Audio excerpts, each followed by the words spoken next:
बिस्मिल्लाहिर्रहमानिर्रहीम। इस वीडियो में हम नेटवर्क एनालिसिस सीरीज के क्वेश्चन सॉल्व करेंगे। Engineering circuit analysis bye mister height के बुक से है, ये चैप्टर नंबर 14 से, और इसके लिए एक स्टूडेंट ने ख़ास तौर पर फरमाइश की है। तो आइए देखते हैं।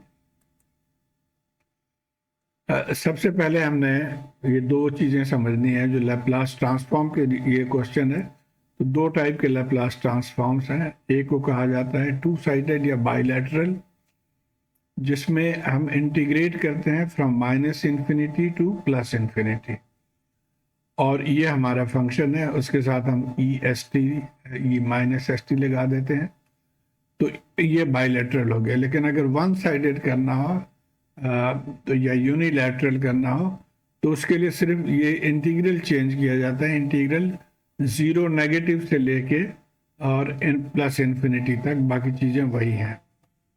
अब ये ज़ीरो नेगेटिव क्यों है, ज़ीरो क्यों नहीं है, ये आप तो बुक में भी दिया हुआ। बहरहाल ये होता है कि बाज़ दफ़ा चीज़ें ज़ीरो पॉइंट पे सडन चेंजेस होती हैं, इम्पल्स फंक्शन टाइप, तो उसको कैटर फॉर करने के लिए हम ज़ीरो से ज़रा सा पहले, यानी ज़ीरो माइनस से इसको इंटीग्रेट करते हैं।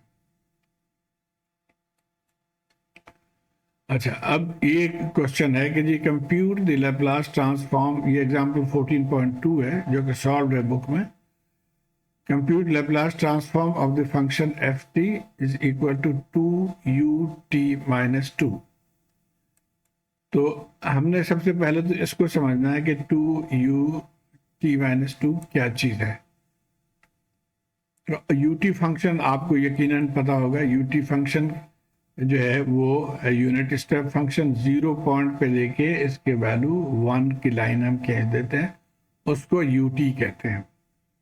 अब अगर ये t-3 है, तो इसका आसान तरीका है कि t-3 इक्वल टू 0 लिख लें हम, और यहाँ से t इक्वल टू 3 आ जाएगा। यानी अब ये यूनिट फंक्शन के स्टार्ट पॉइंट जो है वो t इक्वल टू 3 है, यानी यहाँ से इस पे शुरू होना, जैसे कि हम यहाँ पे दिखा रहे हैं, ये देखिए, यानी यहाँ से यूनिट स्टेप फंक्शन शुरू होगा। ये सिर्फ हम यूटी की बात कर रहे हैं, 2 की बात नहीं कर रहे हैं अभी। अब आ जाते हैं हम क्वेश्चन पे। अब यहाँ पे चूंकि ये फंक्शन शुरू ही हो रहा है 0 के बाद, तो इसको जाहिर हम इंटीग्रेट करेंगे, यानी ज़ीरो से पहले इंटीग्रेट करने का तो कोई फ़ायदा नहीं। तो ये बाइलैटरल नहीं होगा, यूनिलैटरल फार्मूला जो है वो हम इसमें इस्तेमाल करेंगे। अब एफ टी की जगह पे हम अपना फंक्शन लिख लेंगे। तो ये हमने फंक्शन लिख लिया है एफ टी की जगह पे। अब यू टी बेसिकली क्या है कि ये तो 1 के बराबर है, सिर्फ तब्दीली यहाँ पे क्या होगी कि ये देखिए, हम कह रहे हैं कि 3 के बाद ये फंक्शन शुरू है, यानी 3 से पहले ये 0 है, तो ये लिमिट हमारा चेंज हो जाएगा टू 3, क्योंकि 3 से पहले ये तमाम फंक्शन 0 है, इंटीग्रेशन ऑफ 0 कोई फ़ायदा नहीं। तो एक चीज़ सिर्फ हमने यहाँ पे तब्दील करनी है कि स्टार्टिंग पॉइंट ऑफ इंटीग्रेशन जो है वो अब 3 से हो जाएगा, क्योंकि 3 से आगे हमारे फंक्शन, और ये 2 को हमने बाहर निकाल लिया। यू टी अब इसकी वैल्यू 1 है, तो ई एस टी के साथ 1 मल्टीप्लाई करेंगे तो वही रहेगा। और अब इसकी इंटीग्रेशन, और उम्मीद है कि आप इंटीग्रेशन ऑफ एक्सपोनेंशियल फंक्शन आपने पढ़ा होगा।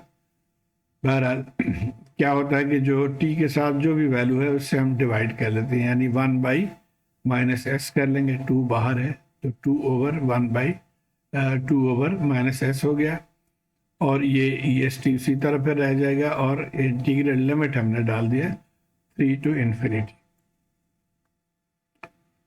तो अब जब हम यहाँ लिमिट डालेंगे t is equal to infinity, तो ये e raise to the power minus infinity हो जाएगा एक, और द सेकेंड टर्म जो है वो e raise to the power -3s, s तो वहीं पे t के जगह पे 3 हो गया।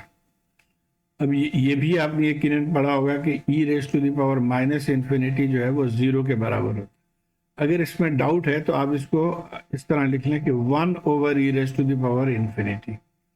तो 1/e raise to the power infinity का मतलब है कि 1 divided by infinity, e raise to the power infinity infinity हो जाएगा। तो 1 डिवाइडेड बाई इन्फिनिटी इज 0, तो बहरहाल ये 0 के बराबर हो जाएगा। तो ये हमने 0 लिख लिया, बाकी चीज़ें उसी तरह रहें।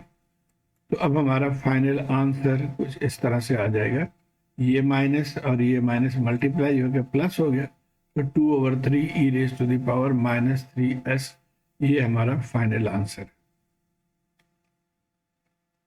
अब हम इसको ये हम लिख लेंगे कि ये हमारा आंसर है। अब आ जाते हैं हम इसके जो अगला है प्रैक्टिस प्रॉब्लम, इसी से रिलेटेड है, वो थोड़ा सा इसमें ट्रिकी है, इसको हम देखते हैं। और ये फंक्शन है और इसका दो हिस्सा सवाल में कह रहा है कि टू साइडेड मालूम कर लें लैप्लास ट्रांसफॉर्म और वन साइडेड लैप्लास ट्रांसफॉर्म। तो आइए हम पहले ये पार्ट ए को हम देखते हैं, टू साइडेड, और यहाँ पे भी हम इस फंक्शन को पहले देखेंगे कि ये यूटी जो है इसका मतलब क्या है। अच्छा, टू साइडेड है तो ये हमारा फॉर्मूला हो गया -इन्फिनिटी से +infinity e raise to the power -st ft हमारा ये पूरा फंक्शन है। तो अब ft की जगह पे हमने इस फंक्शन को लिख लिया, पूरे को एज इट इज हमने कॉपी कर लिया। अच्छा, अब यहाँ पे देखिए, पहले तो ये भी ई रेज टू दी पावर है और ये भी ई रेज टू दी पावर है, तो इसको बाहर निकाल लिया हमने और पावर फिर ऐड हो जाता है, तो ये हो जाएगा -6 भी बाहर आ गया, और ये इन दोनों को जब हम मल्टीप्लाई करेंगे तो e raise to the power -s+2t हो गया, और उसके बाद ये यूनिट फंक्शन के जो दो हिस्से हैं ये रह गए। अच्छा, अब हम इसको समझेंगे पहले कि यूनिट फंक्शन के जो दो हिस्से हैं वो क्या क्या है। हम पहले इसको समझते हैं, u t+3 क्या है। तो ये हमने लाइन ले लिया, और जैसे मैंने पहले वीडियो में बताया कि t+3 = 0 हम पुट कर देंगे, तो यहाँ से हमें आ जाएगा t = -3, यानी हमारा स्टार्टिंग पॉइंट जो है वो -3 है।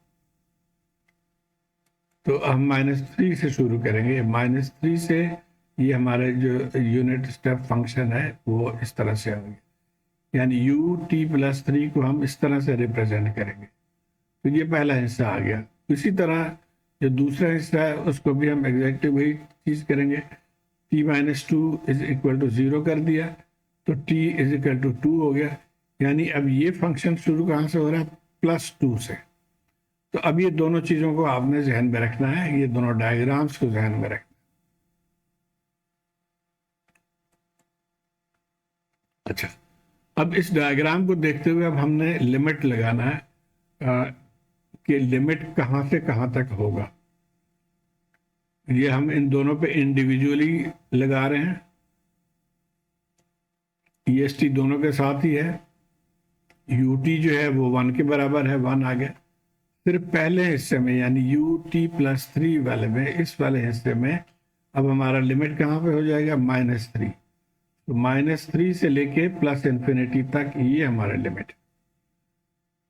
दूसरे हिस्से में क्या होगा कि +2 से लेके इन्फिनिटी तक हमारा लिमिट है, तो +2 से इन्फिनिटी तक लिमिट है। बस इतने से ही ये चीज़ जो है आपने गौर से अगर लिख दिया तो बाकी सवाल आसान है।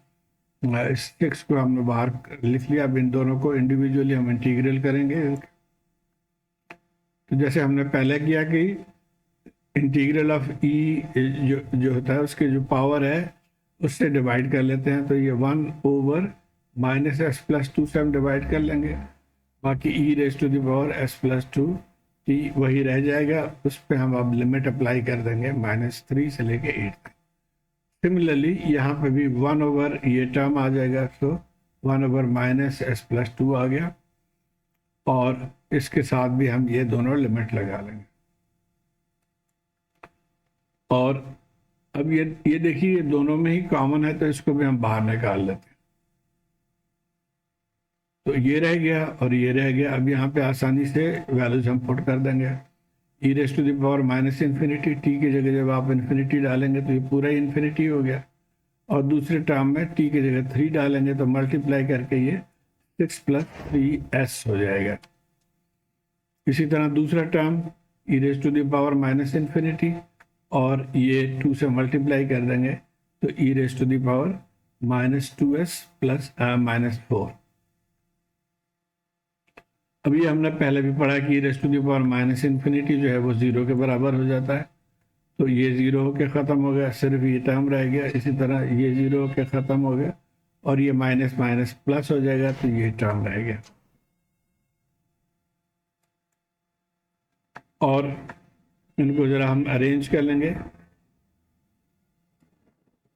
कि हम पॉजिटिव टर्म को पहले लिख रहे हैं और नेगेटिव टर्म को बाद में लिख रहे हैं।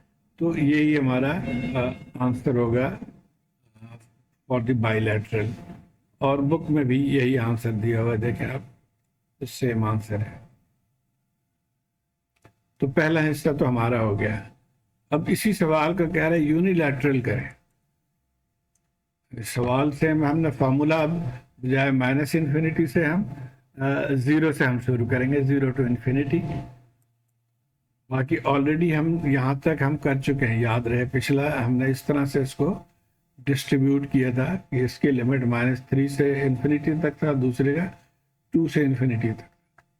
अब जब हम कह रहे हैं कि हमने 0 से जाना है तो इसमें तब्दीली क्या होगी कि ये -3 वाले को हमने 0 पे लेके आना है, यानी इससे पहले जो भी वैल्यू है वो 0 हो गया।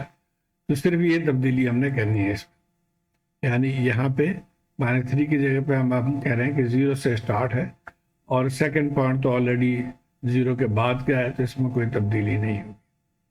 बाकी एग्जैक्टली सेम टेक्निक जो हमने पहले किया था, इसका इंटीग्रल कर लिया हमने और इसके ऊपर लिमिट डाल दिया। इसी तरह इसका भी इंटीग्रल आ गया और ये लिमिट डाल दिया। उसी तरह लिमिट्स के वैल्यू हम पुट कर देंगे, इन दोनों को कॉमन ले लिया, अब लिमिट्स पुट कर देंगे हम। तो ये इन्फिनिटी और e raise to the power -0 आ गया यहाँ पे।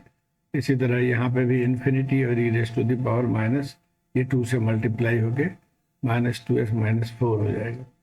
तो इन्फिनिटी वाला टर्म जो है वो 0 हो जाता है, तो और e raise to the power 0 is 1, तो ये -1 आ गया और यहाँ से माइनस माइनस प्लस होके e raise to the power -4 -2s आ गया। तो यही हमारा आंसर है। और इसको आप चाहें तो रीअरेंज कर लें कि ये नंबर को बाद में ले जाएं और इसको हम पहले लिख लें, तो फाइनल आंसर ये है। और वही यही बुक में आंसर गिवन है, आप देख लें, सेम आंसर है। तो उम्मीद है आप इसको फॉलो कर पाए होंगे। आप मुझे अपने कमेंट से ज़रूर आगाह कीजिए और दोस्तों यारों में इसको शेयर करिए। बस शुक्रिया।